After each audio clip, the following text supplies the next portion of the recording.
ഇപ്പൊ സലീംകുമാർ കഴിഞ്ഞ ദിവസം ആശുപത്രിയിലായെന്നറിഞ്ഞ് ഇവിടെ കമ്മ്യൂണിസ്റ്റുകാരാന്ന് പറഞ്ഞ കുറെ പേര്, ആരൊക്കെയാ കമ്മ്യൂണിസ്റ്റ് ആരാ കോൺഗ്രസ് ഒന്നും അറിയത്തില്ല, എന്നാൽ പോലും കമ്മ്യൂണിസ്റ്റുകാരുടെ പ്രൊഫൈലൊക്കെ കണ്ടാൽ മനസ്സിലാവുന്ന തരത്തിലുള്ള പ്രൊഫൈലിൽ നിന്നൊക്കെ ഭയങ്കര തെറിവിളി. ഇയാള് എന്തോ പിണറായി വിജയനെതിരെ പറഞ്ഞെന്നോ കോൺഗ്രസിന് വേണ്ടി പ്രവർത്തിച്ചുകൊണ്ടോ ഇങ്ങനെയാണെന്നൊക്കെ പറഞ്ഞൊരു അലമ്പുണ്ടാക്കി എല്ലാവരുടെ.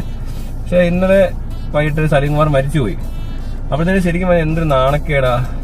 ഇനി അത് മരിച്ചില്ലാന്നെങ്കിൽ തന്നെ ഒരു കാര്യം ആലോചിക്കണ്ടേ, ആരെങ്കിലും വയ്യാതെ കിടക്കുമ്പോൾ ചെന്ന് കയറി പറയേണ്ട കാര്യങ്ങളാണ് ഇവർക്ക് ആരാ? അപ്പോ ഈ പാർട്ടി എന്ന് പറയുന്നത് വേറെന്തോ മനുഷ്യരും വല്ലതാണോ? എന്തൊരു ബോധമില്ലാത്തവന്മാരെന്ന് ഓർത്ത് നോക്കണം. ഇത്രയും വൃത്തികെട്ട മനുഷ്യരെ എങ്ങനെ ഉണ്ടാക്കിയെടുത്തെന്നുള്ള എനിക്ക് മനസ്സിലാകത്തില്ല. ഇത് എന്ത് ഐഡിയോളജിയാ?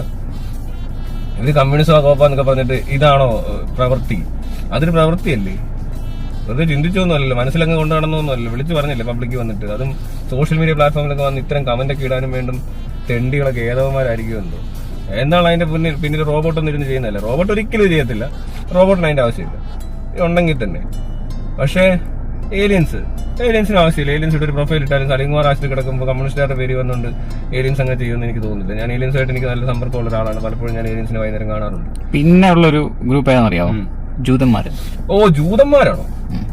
ജൂതന്മാരൊക്കെ സലീംകുമാറായിട്ട് എന്താ പ്രശ്നം? സലീം ആയതുകൊണ്ടാണ്. പക്ഷെ കുമാറുണ്ടല്ലോ, അവർക്ക് സംശയം വരത്തില്ല ഇത് സലീമാണോ കുമാറാണോ? അവർക്ക് രണ്ടുപേരും എല്ലാം വിഷയം. സലീം കുമാർ അതെന്ത് പേരാ? സിനിമയ്ക്കകത്ത് കയറുമ്പോ ഈ മമ്മൂട്ടി എന്നാക്കിയ പോലെ മോഹൻലാലിനെ പക്ഷെ മനസ്സിലാവും. മമ്മൂട്ടിയെ പെട്ടെന്ന് ഇവിടെ എടുത്തില്ല, മുഹമ്മദ് കുട്ടിയാന്ന് അറിയത്തില്ല. അത് എനിക്ക് തോന്നുന്നു മുസ്ലിങ്ങൾക്ക് പ്രശ്നം തോന്നുന്നില്ല, ഹിന്ദുക്കൾക്ക് വലിയ വിഷയമില്ല, ക്രിസ്ത്യാനികൾക്കും വലിയ പ്രശ്നമില്ല. ഈ മുസ്ലിങ്ങൾ പേര് മാറ്റി വന്നില്ലെങ്കിൽ എന്തോ പോലെ. ഇപ്പൊ അങ്ങനൊന്നും ഇല്ല, നേരത്തെ ആ പ്രശ്നം ഉണ്ടാകുന്ന തോന്നുന്നു. ഒത്തിരി മുസ്ലിം നടന്മാർക്ക് പേര് കറക്റ്റ് അല്ല. അല്ലെന്നേ, പേര് ചേരത്തില്ല. അബി തന്നെയാ. നസീർ, പ്രേം നസീർ അങ്ങനുണ്ട്. ശരിയല്ലേ? ആഹാ, കൊള്ളാലോ. അതിൽ ഒരു റിസർച്ച് നടത്തേണ്ടിയിരിക്കുന്നു. വേറെ ആരൊക്കെയാന്ന് ആലോചിക്കൂ. നാദിർ ഷാ, അത് കറക്റ്റാ. സിബി എന്ന പേര് പോരാഞ്ഞിട്ടാണ് കൈലാഷ് എന്നാക്കിയത്. ആണോ? അത് പിന്നെ പേര് മാറ്റി മറ്റേ ന്യൂമറോളജി വെച്ചിട്ട് ദിലീപ് എന്നുള്ള ദിലായി എം ഡി ഇട്ട പേരാ. M D Vasudevan Nair. ഭയങ്കര കാര്യമായിപ്പോയി. കൈലാഷ് അങ്ങ് കൈലാസത്തിലെത്തി.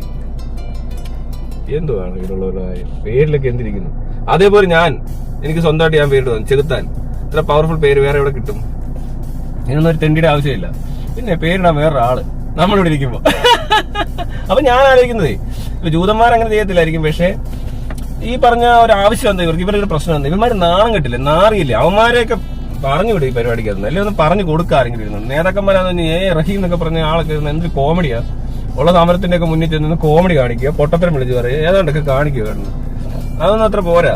കൊള്ളാവുന്ന ആൾക്കാർ വേണം, നല്ല ലീഡർഷിപ്പ് വേണം. ഉണ്ട് ആവശ്യത്തിന് ആൾക്കാരെ, പക്ഷെ അവരൊന്നും വേണ്ട രീതിയിൽ ഉപയോഗിക്കുന്നില്ല എന്നതാണ് എനിക്ക് മനസ്സിലാകുന്നത്. ഇത്തിരി പാർട്ടികളെ ഒഴിവാക്കുക.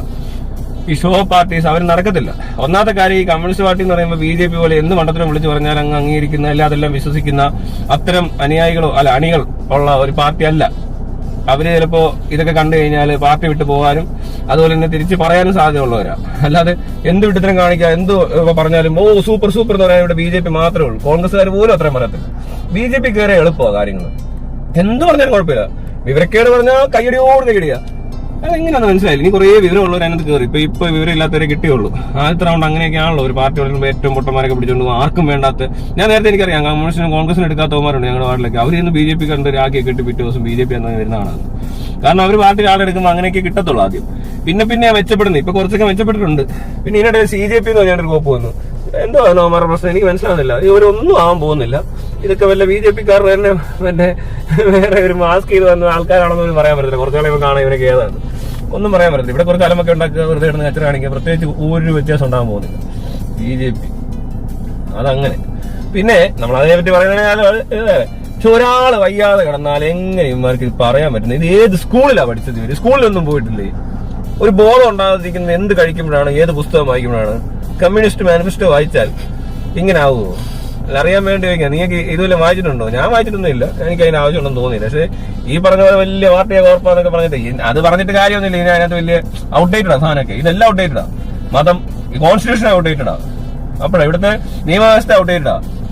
ഔട്ട്ഡേറ്റഡ് എന്ന് പറഞ്ഞാൽ അതെന്താണെന്ന് മനസ്സിലാവണമെന്നുണ്ടെങ്കിൽ AI നോക്കൂ, സൂക്ഷിച്ചു നോക്കൂ AI. അപ്പൊ മനസ്സിലാവും എന്താണ് ഇവരുടെ പ്രശ്നം. എന്തൊരു ഫാസ്റ്റ് ആയിട്ട് നടക്കുന്നത്, എന്തെല്ലാം കാര്യങ്ങളാണ് സ്ലോ ആക്കി പഴയ സിസ്റ്റം പിടിച്ചോണ്ടിരിക്കുക. അപ്പൊ ഇങ്ങനത്തെ കാര്യങ്ങൾ പഠിക്കുന്നത് എവിടെ നിന്ന്? ഈ ഇന്ത്യയിൽ ഇന്ന് ഇങ്ങനത്തെ സാധനം, വിദ്യാഭ്യാസ സ്ഥാപനമുണ്ട്, കോൺസ്റ്റിറ്റ്യൂഷൻ ഉണ്ട്, ലോ ഉണ്ട്, പിന്നെ പൊളിറ്റിക്കൽ പാർട്ടീസ് ഉണ്ട്, റിലീജിയൻ ഉണ്ട്. ഇവരൊക്കെ വലിയ മതവിശ്വാസിയും കൂടെ ആയിരിക്കുന്നേ ഈ തെണ്ടിത്തരം പറയുന്നവന്മാര്. ഒരിക്കലും ഒരു എത്തിസ്റ്റ് അങ്ങനെ പറയുന്നത് എനിക്ക് തോന്നുന്നില്ല. കാരണം അയാൾ വിവരം വെക്കുമ്പോഴാണല്ലോ ഈ മതത്തിൽ നിന്ന് ഒഴിവാകുന്നത്.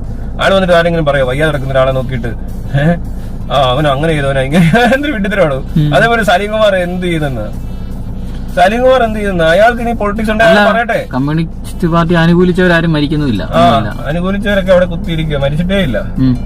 അതൊക്കെ എന്തൊരു മണ്ടത്തരല്ലേ കാണിക്കുന്നത്? ഇനി തിരിച്ചു പറയും അവര്? ആരും പറയത്തില്ല. ഇതൊക്കെ ഒരു കൂട്ടർ മാത്രം പറയുന്ന ഒരു ഗതികേടിലോട്ട് എത്തിയിരിക്കുകയാണ്. ഇവന്മാരെല്ലാരും ഭയങ്കര ടീമുകളാണ്, ഭയങ്കര പ്രവർത്തകരാന്ന് പറഞ്ഞ് നടക്കുക. ഏതോ പ്രവർത്തകരൊന്നും ആയിരിക്കത്തില്ല ചിലപ്പോ. ചുമ്മാ ഈ എന്താണ് അലമുണ്ടാക്കാൻ ഇറങ്ങിക്കുന്ന ഒരു ആൾക്കാരുണ്ടാവും. അവനാണ് ചാൻസ്. ഇങ്ങനത്തെ തരത്തിലൊക്കെ അല്ല ആര് പറയാന്? മോഹൻലാലിന് ആരാധകരാകാൻ ചാൻസ് ഉണ്ട്. മോഹൻലാൽ ഫാൻസിന് ഈ കുഴപ്പമുണ്ട്. അവര് അതേസമയം പാർട്ടി പ്രവർത്തകരും കൂടിയാണ്. ചിലപ്പോൾ മതവിശ്വാസിയും ആകാം. അതാണ് ഇപ്പോഴത്തെ പാർട്ടിക്കാരുടെ ഒരു കുഴപ്പം. പാർട്ടിയിലുള്ളവൻ 5 നേരം നിസ്കരിക്കുകയും ശബരിമലയിൽ പോയി തോലയും കുത്തി മറിയുകയും കെട്ടും കെട്ടിയിരിക്കുകയും നോയമ്പ് നോക്കുകയും പള്ളി പോയി അടുത്താരെ പോയി ഒക്കെ ഇപ്പൊ കമ്മ്യൂണിസ്റ്റ് പാർട്ടിയിലുണ്ട്. ഉസ്താദ് എവിടെ പോകുന്നു? പാർട്ടി മീറ്റിംഗ് ഉണ്ട്, അത് കഴിഞ്ഞ് എവിടെ പോകുന്നു? ബാങ്ക് വിളിക്കാൻ പോകുന്നു. ഇതാ അവസ്ഥ. ഇവന്മാരെയൊക്കെ പിടിച്ചോണ്ട് വന്നിട്ട് ഇതിനകത്ത് 2 ടൈമിൽ എന്തൊരു ചേർച്ചയുണ്ടോ? ഇപ്പൊ ബിസിനസ് ആണ്, വിരോധാഭാസം. ബിസിനസ്സാ. ആ ബിസിനസ് ശരിക്കും പഠിക്കാത്ത ആൾക്കാരാണ് ഈ കമന്റ് ഇട്ടിരിക്കുന്നത്. കുറച്ച് ബിസിനസ് സ്റ്റഡി നടത്തിയിട്ട് അവരെ പഠിപ്പിക്കുക. താഴെക്കിടയിലുള്ള ആൾക്കാരാണ് ഈ കമന്റ് ഇടുന്ന മൊത്തം. ബാക്കിയുള്ളവന്മാര് പൈസ ഉണ്ടാക്കി അതിലെ നടപ്പുണ്ട്. താഴെക്കിടയിലാണെങ്കിലും മേളക്കിടയിലാണെങ്കിലും ഇടക്കിടയിലാണെങ്കിലും ഇടയ്ക്കിടയ്ക്ക് വന്ന് ഇങ്ങനത്തെ പണി കാണിക്കരുത്. എവിടെ കിടന്നു BJP പിന്നെ താഴെക്കിട മേടക്കിട ഒന്നും ഇല്ല. എല്ലാവരും എല്ലാം മണ്ടത്തരവാ. MP മുതൽ ഏറ്റവും അങ്ങേറ്റത്തിരിക്കുന്ന ഒരു ശാഖയിലെ കുട്ടി വരെ പൊട്ടത്തരായിരിക്കും പറയുന്നത്. പക്ഷെ ഇതിന്റെ ഏറ്റവും ടോപ്പിൽ ഇരിക്കുന്നവന്മാര് പൈസ ഉണ്ടാക്കുന്നത്. അവന്മാര് എനിക്ക് ആശയമുള്ള പരിപാടിയാണ്. ഇത് എങ്ങനെ ഉണ്ടായിക്കൊണ്ടിരുന്നതാണ് ആൾക്കാരെ. ഇതുണ്ടാക്കാൻ മാത്രം അറിയുന്ന ആൾക്കാരുണ്ടോ? ഇങ്ങനെയൊക്കെ ചെയ്ത കാശുണ്ടാവും അല്ലേ? ഭയങ്കര രാജ്യം തന്നെ. അപ്പൊ ശരി, സലീം കുമാർ മരിച്ചതിൽ വിഷമമുണ്ട്. ഒരുപാട് കോമഡികൾ ഉണ്ടായിരുന്നു. അപ്പോ കോമഡികൾ ഒരുപാട്. എനിക്ക് ഭയങ്കര ഇഷ്ടമുള്ളൊരു ജഗതി കഴിഞ്ഞാൽ ഞാൻ വേറൊരാളെ എനിക്ക് ഇഷ്ടമല്ലാന്ന്. സലീം കുമാറിനെ മാത്രം എനിക്ക് ഇഷ്ടമുള്ളതാണ്. അങ്ങനെ അങ്ങേര് മരിച്ചു, ജഗതി അനങ്ങാതെയായി. ഇനി ആ സുരാജ് വെഞ്ഞാറമ്മൂണ്ടൊക്കെ തമാശയായിട്ട് വരാതിരുന്നാ മതി. അവന്റെ ഒരു തമാശ ഭയങ്കരവാത് കണ്ടു കഴിഞ്ഞാൽ എന്റെ അമ്മ തീട്ടം തീട്ടം ലോക തീട്ടം തീട്ട കോമഡിയൻ മടിയനാന്ന് തോന്നുന്നു. കോമഡിയൻ ഒരു എന്തു പന്ന കോമഡിയൊക്കെയാ. അങ്ങനത്തെ പാർട്ടികളൊക്കെയാ ഇവിടെ ഉള്ളത്. ആകപ്പാട് സലീം കുമാറൊക്കെ ഉള്ളതാണ്. വേറെ ആരും ഇപ്പൊ നല്ല കോമഡി പറയുന്നത്? കോമഡി നടന്മാരൊക്കെയാണ്. അങ്ങനത്തെ ആവശ്യമില്ല ഇപ്പൊ അല്ലേ. സിറ്റുവേഷണൽ സാധനങ്ങൾ വെച്ചിട്ടുള്ള കളിയാ ഈ വരനാട്ടി ഉച്ചിപ്പിടി വേണ്ടൊക്കെ പറഞ്ഞ പടത്തിനകത്ത് കോമഡി. അതാണ് ഇപ്പോഴത്തെ പരിപാടി. ആരാണേലും കുഴപ്പമില്ലെന്നുള്ളതാ. നേരത്തെ അത് പോരാന്ന്. അവസാനത്തെ നല്ലൊരു കോമഡി നടന്ന് പറയുന്നത് സലീം കുമാർ തന്നെ ആയിരിക്കും അല്ലേ? വേറെ ആരുമില്ല. ആ ജീനിയസാ, വിറ്റാണ്. അല്ലാതെ നമ്മൾ കോക്കറി കാണിക്കുകയും തലകുത്തി പറയും ഇങ്ങനെ അത് മാത്രമൊന്നുമല്ല. നല്ല വിറ്റുണ്ട്. അല്ലാതെ സംസാരിക്കാനാണേലും സംസാരിക്കുമ്പോൾ നല്ല വൃത്തിക്ക് സംസാരിച്ചിരിക്കുന്നത്. പിന്നെ ഇടയ്ക്കൊക്കെ ചെറിയ പാളിച്ചൊക്കെ പറ്റിയിട്ടുണ്ടെന്ന് പറയാൻ പറ്റില്ല. പക്ഷെ മമ്മൂട്ടിക്ക് പറ്റിയ എത്രയോ മോഹൻലാലിന് പറ്റിയ എത്രയോ ഇല്ലടോ. അത്രയും വിവരക്കേട് ഒരു നടനും പറഞ്ഞു കാണത്തില്ല. ജഗതിരൊന്നും കഴിയുന്ന അത്രയും ഒന്നും വീഴാറില്ല. പിന്നെ മറ്റേ നമ്മുടെ ഉണ്ടപ്പക്രു ഇല്ലേ, പുള്ളിയും അല്ലാതെ സംസാരിക്കാൻ നല്ല ആണല്ലേ. വിജയും അങ്ങനെയൊക്കെ തന്നെയാണ്. വിജയ് പുറത്തിപ്പോ കുഴപ്പമില്ല. പക്ഷെ ഇന്റർവ്യൂ കൊടുക്കുന്നില്ല. എന്നും മനസ്സിലാകുന്നില്ല. മോഡിയെ പോലെ. അപ്പൊ അങ്ങനെ നോക്കുമ്പോൾ സലീം കുമാർ ഇവിടെ എന്തെല്ലാം നല്ല പ്രസംഗം നടത്തിയിട്ടുണ്ടെന്ന് അറിയാം. മഹാരാഷ്ട്രയിൽ പഠിച്ചിറങ്ങി മനസ്സിലായിട്ട് അവളും വേണ്ടുണ്ടെന്ന് പറയുന്നു. എനിക്കറിയത്തില്ല കൃത്യമായിട്ട്. പക്ഷെ ഭയങ്കര ജീനിയസ് അവൾ. പക്ഷെ ഇങ്ങനത്തെ സാധനം ഈ കുറയ്ക്കുള്ളൊരു പിടുത്തമുണ്ടല്ലോ. മറ്റേ സാധനം എന്തോയിരുന്നു ഞാനില്ലേ, അത് ഞാനല്ലെന്ന്. അതൊന്ന് ബിരിയാണി കൊടുത്താലോ എന്ന്. എന്ത് സാധനമാണ് അതൊക്കെ? അതൊക്കെ ഇങ്ങനെ പറയും. നമ്മളും തമാശയൊക്കെ പറയാറുണ്ട് എല്ലാരും. പക്ഷെ ഇങ്ങനെ വളച്ച് ഇത്രയും വളയ്ക്കാന്ന് പറഞ്ഞാൽ പാടാ. ഇപ്പൊ നമ്മൾ ഉണ്ടായിക്കൊണ്ടിരിക്കുന്ന വീഡിയോ അല്ലേ, എന്തായിരിക്കും ആ സാധനം? എന്റെ വേറെ സാധനം അത് കുറച്ചുകൂടി സിമ്പിൾ ആണ്. സിമ്പിൾ ആക്കിയതാട്ടോ, വേണേ കോംപ്ലിക്കേറ്റ് ചെയ്യാം. അപ്പോ അയാളത് പറയുമ്പോഴേ എനിക്ക് ഭയങ്കര ഇഷ്ടമാണ്. പിന്നെ സഞ്ചി കയറ്റിയത്, ഞാൻ ചാക്കോ കയറ്റി, ഞാൻ സഞ്ചി ഇറക്കി. എന്തിനാണോ അവിടെ അങ്ങനെ സിറ്റുവേഷൻ? ജഗതി ഉണ്ട് അങ്ങനത്തെ സാധനങ്ങൾ. പക്ഷെ സുരാജിന്റെ ഒക്കെ കോമഡി ആയിട്ടുള്ളൂ. അയ്യോ നമുക്കതൊരു ചീപ്പായിട്ട് തോന്നും. ഭയങ്കര തറ ലെവല്. ഞെക്കി ഇറക്കുന്ന കോമഡി. ഞെക്കി എന്ന് വെച്ചാൽ അങ്ങ് കോമഡിക്ക് വേണ്ടി ഒരാളങ്ങ് ഇറങ്ങി അങ്ങനെ ഇരിക്കും. അതാ സാധനം. സലീം കുമാർ അതിനൊന്നും നിൽക്കത്തൊന്നുമില്ല. കാണിച്ചു കൂട്ടിയെല്ലാം അത് പുള്ളിയുടെ സാധാരണ സംസാരം കേൾക്കുമ്പോ അറിയാന്നേ അല്ലേ. അല്ലാതെ ഇറങ്ങി സംസാരിക്കുമ്പോ അറിയാം. ബോധമുള്ള ആളാണ് ഈ സുരാജൊന്നും പറയാം. കച്ചറയാണെന്ന് കച്ചറയാണെന്നാണ് വെച്ചാല് അതല്ല പുറത്തിന്റെ എങ്ങനെ ഞാൻ പുറത്തോട്ട് ഒരാളുടെ ലൈഫ് നോക്കാറില്ല. പിന്നെ നല്ലതാണേ പറയാം, അല്ലാതെ മറ്റവരെ ഒന്നും ഞാൻ പുറത്ത് നോക്കാറില്ലല്ലോ. ഈ മോശക്കാരുടെ പുറത്തോട്ട് ഇറങ്ങി നോക്കേണ്ട ആവശ്യമില്ല, അവിടെ തന്നെ മോശം കണ്ടുപിടിക്കാറ്. അതിന്റെ അല്ല സിനിമാടന്മാരെ പുതിയ നോക്കാറില്ല. പക്ഷെ ഇയാളൊക്കെ പുറത്തു വന്ന് സംസാരിക്കുന്നുണ്ട്. ഇപ്പൊ മാധവൻ, അതുപോലെ തന്നെ അവിടെ വിജയ് വലിയ കുഴപ്പമില്ല. പിന്നെ പ്രകാശ് രാജ്, വേറെ ആരാ, വിജയ് സേതു ഒക്കെ പാവങ്ങളാണ്. നല്ല രീതിയിൽ വർത്താനൊക്കെ പറയും പുറത്തൊക്കെ, നല്ല വർത്താനങ്ങളാണ്. മമ്മൂട്ടിയും കുഴപ്പമില്ലാന്ന്, ഇടയ്ക്കൊക്കെ ചില പൊട്ടത്തിന് പറയുന്നേ ഉള്ളൂ. എന്നാലും 80 എന്നൊക്കെ പുള്ളി പറഞ്ഞിട്ടുണ്ട് എവിടേക്കോ. വേറെ സിനിമാടന്മാരും പറഞ്ഞില്ല. അവർക്ക് അറിയത്തില്ല എന്താണ്, കാരണം ഇത്രയും സ്വാർത്ഥന്. ഇയാൾ സ്വാർത്ഥനൊക്കെ ആയിരിക്കും, പക്ഷെ എന്നാലും പുള്ളിക്ക് കുറച്ച് പറയാൻ തോന്നിയല്ലോ. ഈ മറ്റേ ഇതിന്റെ പാലിയേറ്റീവ് കെയറിന്റെ അംബാസഡർ അല്ലേ. അപ്പൊ അങ്ങനെയൊക്കെയുള്ള കാര്യങ്ങളിനകത്തൊക്കെ മമ്മൂട്ടി ഇടപെടുന്നുണ്ട്. മറ്റേത് പിന്നെ പറയണ്ട, ഇന്നലെ തോക്കുസ്വാമി അടിച്ച് അണ്ണാക്കി കൊടുക്കുന്നുണ്ട്. തോക്കുസ്വാമി കിടലാണ് കേട്ടോ ഈ പ്രാവശ്യം.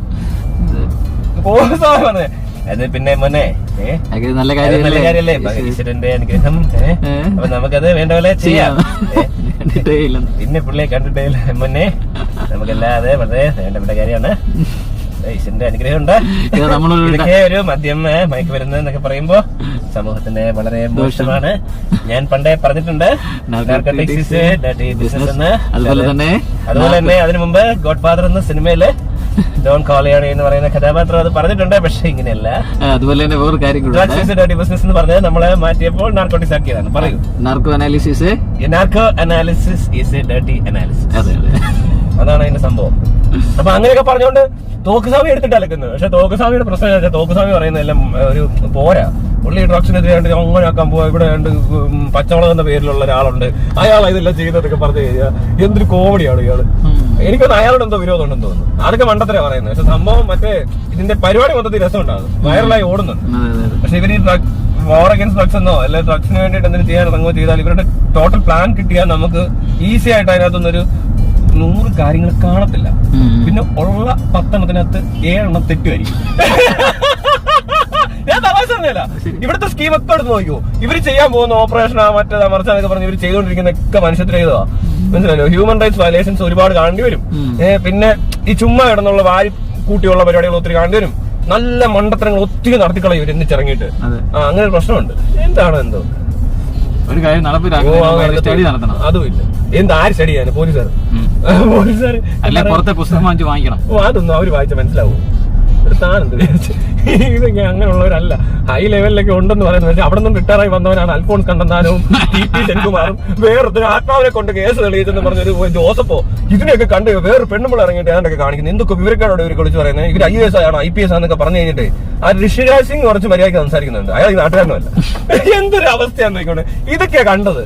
അപ്പൊ നമ്മൾ ആരെ വിശ്വസിച്ച് ഇവിടെ ഇതിനകത്തൂടെ വണ്ടി ഓടിച്ചു പോകുന്നത് സേഫാന്ന് പറഞ്ഞ് സീറ്റ് ബെൽറ്റ് ഒക്കെ ഇട്ട് നല്ല കളിയായി. ഇതാണ്ട് വരുന്നത് ക്രെയിൻ. കഴിഞ്ഞ ദിവസം നമ്മൾ മറ്റേ സേഫ്റ്റി ഓഫീസർ, ഒരു സേഫ്റ്റി വീഴ്ച കണ്ടാൽ മനസ്സിലാക്കാൻ കഴിയാത്തൊരു സേഫ്റ്റി ഓഫീസർ നിൽക്കുന്ന ഒരു കോൺഫറൻസ് സൈറ്റ് അല്ലേ? അതെ. എന്തല്ലേ ആകെപ്പാടെ ഇവിടെ എനിക്ക് തോന്നുന്നു ഇച്ചിരി സേഫായിട്ട് നമുക്ക് വിശ്വസിക്കാൻ പറ്റുന്ന 2 പേരേ ഉള്ളൂ. അത് ആറാട്ടനും പെരേരവാ. വേറെ ആരും നമുക്ക് വിശ്വസിക്കാൻ പറ്റത്തില്ല. എല്ലാം കള്ളന്മാരാ. അപ്പൊ ശരി, ബൈ ബൈ ബൈ ബൈ.